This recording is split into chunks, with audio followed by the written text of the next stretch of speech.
মানব জাতির জন্যে আল্লাহ রাব্বুল আলামিন যত নিয়ামত আর রহমত দান করেছেন, এক নম্বর নিয়ামতের নাম হলো আল কোরআন।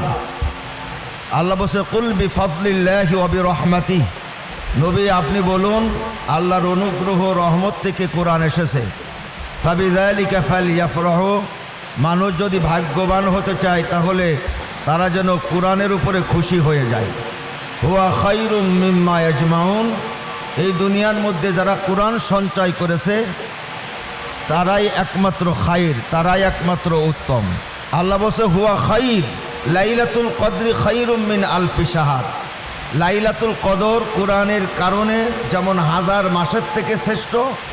যাদের ভেতরে কোরআন নেই, কোরআন অনুযায়ী চলে না, তাদের তুলনায় হাজার হাজার লক্ষ লক্ষ মানুষের তুলনায় যার মধ্যে সে যে কোরআন সঞ্চয় করেছে সে হলো আল্লাহর কাছে ওই রকম খায়র, ওই রকম উত্তম।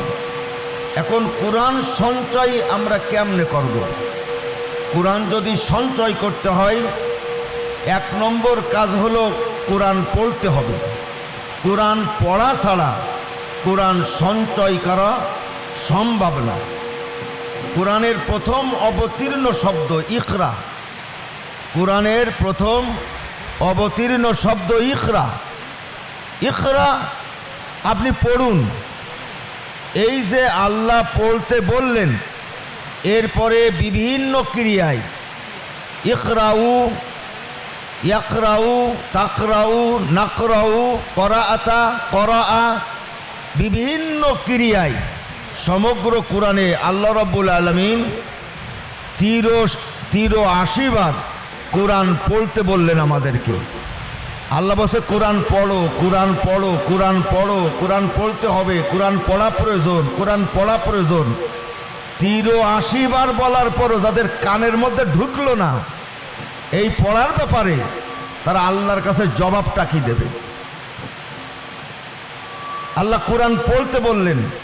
শুধু কি তাই, আল্লাহ রাব্বুল আলামিন আরও বলছেন, একটু চিন্তা করুন তো। আল্লাহ বলছে ফাইদা কারানা, আমি আল্লাহ যখন পড়ি, আমি আল্লাহ যখন পড়ব, আল্লাহ বলতেছেন এর ফাইল আল্লাহ, আমি যখন পড়ব, ফাত্তাবি কুরআনা, আপনি কোরআনকে ইত্তেবা করুন।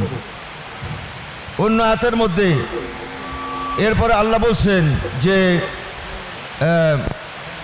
ফাইদা কারাতাল কুরআন ফাস্তাইয বিল্লাহি মিনাশ শাইতানির রাজিম, কোরআন পড়া একমাত্র শয়তান সহ্য করতে পারে না। আর আল্লাহ বলছে আমি কোরআন পড়ি। তাহলে আমাদের অসুবিধাটা কোন জায়গায়? এই কোরআন পড়তে পড়তে পড়তে পড়তে একটা ছেলে সে নিজেই কোরআন হয়ে যায়। সে হলো গোপন কোরআন, যে কোরআন মুখস্থ করলো সে হলো গোপন কোরআন। আল্লাহ রাব্বুল আলামিন এই গোপন কোরআনের মাধ্যমে কিয়ামত পর্যন্ত কোরআন সংরক্ষণ করবেন, হিফাজত করবেন। আর তার কারখানার নাম হলো হাফেজি মাদ্রাসা। এখন আমি আপনাদের কাছে জিজ্ঞাসা করি, আমরা এখানে যারা আছি, আল্লাহ যে কোরআন পড়তে বললেন, আসলে কি আমরা পড়তে পারি? সবার কথা বাদ দেন, নিজের কাছে জিজ্ঞাসা করেন, আমি কি পড়তে পারি? আমার কি কোরআন পড়ার যোগ্যতা আছে? আমি এ পর্যন্ত কি কোরআন পড়ার যোগ্যতা অর্জন করলাম? কারণ কোরআন পড়ার ব্যাপারে আল্লাহ কোরআনে 3টি শব্দ উল্লেখ করেছেন।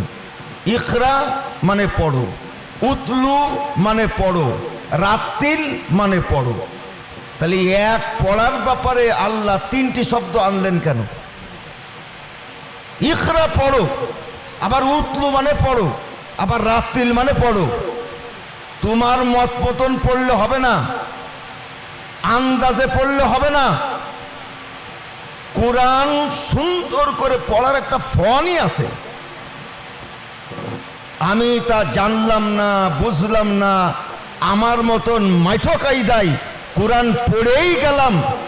যারা নিশ্চিন্তে গলত কোরআন পড়ে তারা কবিরা গুনাহ করে, কোনো চিন্তা নেই, নিশ্চিন্তে অশুদ্ধ পড়ে তারা কবিরা গুনাহ করে। এই রকম বিয়াদবি করা যাবে না কোরআনের সাথে। এক হলো কোরআন পড়তে হবে, আর উতলু মানে বুঝে বুঝে পড়া। উতলু শব্দটি এসেছে তেলওয়াতুন থেকে। তেলওয়াত মানে পাঠ করা, অধ্যয়ন করা, আবিষ্কার করা, খুঁজে খুঁজে বের করা, অর্থ উদ্ধার করা। আল্লাহ বলছে ওয়াল কমারি ইযা তালাহা, চাঁদের কসম যখন চাঁদ সূর্যকে তেলওয়াত করে। এই তেলওয়াত মানে কি? সূর্যকে অনুসরণ করে, সূর্যের আলোয় আলোকিত হয়। কোরআনের হিদায়েতে, কোরআনের আলোয় আলোকিত হওয়ার জন্যে কোরআন বুঝে বুঝে অধ্যয়ন করাকে তেলওয়াত বলা হয়। আল্লাহ কোরআনের মধ্যে ইয়াতলু, তাতলু, নাতলু বিভিন্ন ক্রিয়ায় 63 বার কোরআন বুঝে বুঝে পড়তে বলেছে। তারপরও সূরা ফাতিহার অর্থসহ জানি না, সূরা ইখলাসটাও অর্থ জানি না, জবাবটা কি দেব আমরা? কোরআন যদি আমরা বুঝে বুঝে পড়ি তাহলে কোনো গুমরা, কোনো কেউ আমাদেরকে উল্টো পথে নিয়ে যেতে পারবে না। আজকে এই যে বাংলাদেশে একটা বিষয় নিয়ে দুই পক্ষের মধ্যে মারামারি চলতেছে, আকাবে। বলুন তো কি বললাম? এই আকাবে, এই আকাবের সমাধান কোরআনে আছে তো।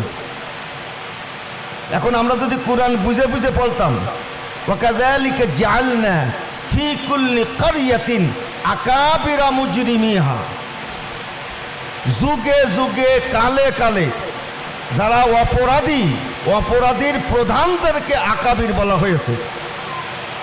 ভালো আকাবির, খারাপ আকাবির বলার সুযোগ নেই। ভালো আলেম আছে, খারাপ আলেম আছে, ভালো ইমাম আছে, খারাপ ইমাম আছে, ভালো আকাবির নেই। আকাবির মানেই খারাপ। এটা হলো কোরআনের উপদেশ। এই আন্দাজে কোরআন বুঝে বুঝে না পড়ার কারণে আমাদের এক একজন এক এক দিকে নিয়ে যায়। তারপর আল্লাহ বলছে ওয়ারাত্তিলিল কুরআনা, আল্লাহ নিজে বলছে ওয়ারাত্তালনাহু তারতিলা, আমি আল্লাহ সুন্দর করে ধীরে ধীরে চমৎকার করে আমি সুবিন্যস্তভাবে আমি কোরআন পড়ি। আল্লাহ নিজে বলছে ওয়ারাত্তালনা, এর ফাইল আল্লাহ। তাহলে আল্লাহ চমৎকার করে কোরআন পড়ে, আল্লাহ পড়েন। তাহলে আমরা তারতিল ছাড়া কোরআন পড়া যাবে না।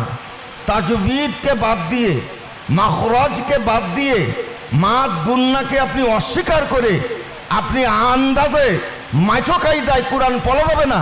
এটা আমার বাপের কিতাব না, কালামুল্লাহ আওহা বিহি ইলা রাসূলিল মুস্তাফা সাল্লাল্লাহু আলাইহি ওয়াসাল্লাম। আল্লাহ যত বড়, আল্লাহর কালামের মর্যাদাও তত বড়, ততটা সম্মান আর শ্রদ্ধার সাথে কোরআন পড়তে হবে। আল্লাহ রাব্বুল আলামিন শুদ্ধ করে, সুন্দর করে, চমৎকার করে, বুঝে বুঝে হিদায়েতের উদ্দেশ্যে আল্লাহর কালাম আমাদের সকলের পড়ার তৌফিক দান করুক, আমিন।